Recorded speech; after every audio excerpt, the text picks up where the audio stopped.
சப்பாத்தி சுடலாம். சூடாயிடுச்சு.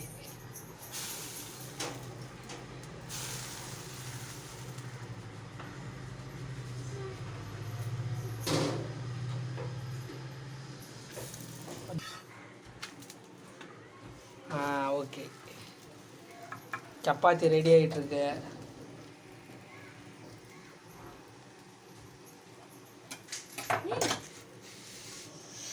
சூடாக இருக்குது.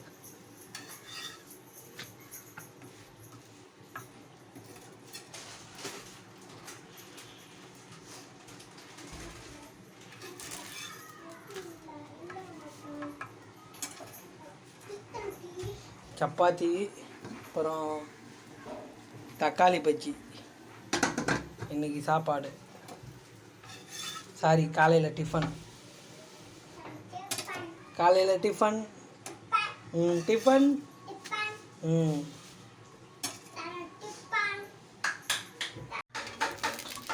சப்பாத்தி ரெடி ஆகிட்டுருக்கு.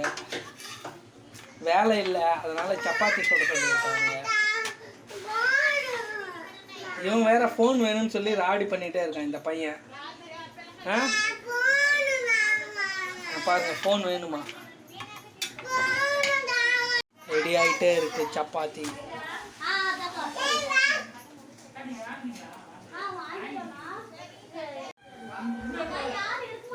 எண்ணெய் ஊற்றி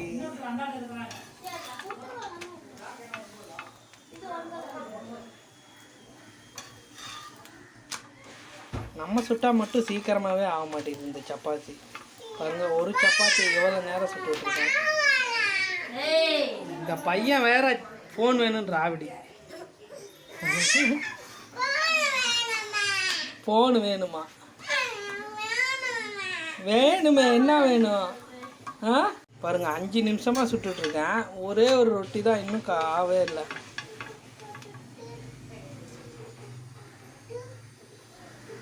ரெடி ஆகிடுச்சான்.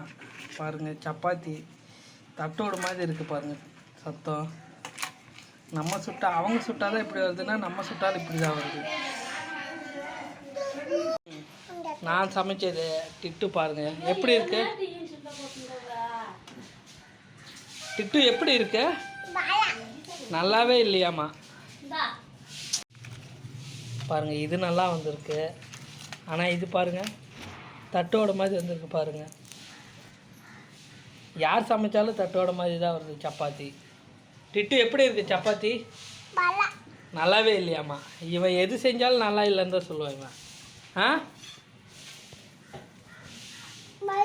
சப்பாத்தி ரெடி ஆகிடுச்சு. தக்காளி பஜ்ஜி சப்பாத்தி சாப்பிட்டு பார்க்கலாம்.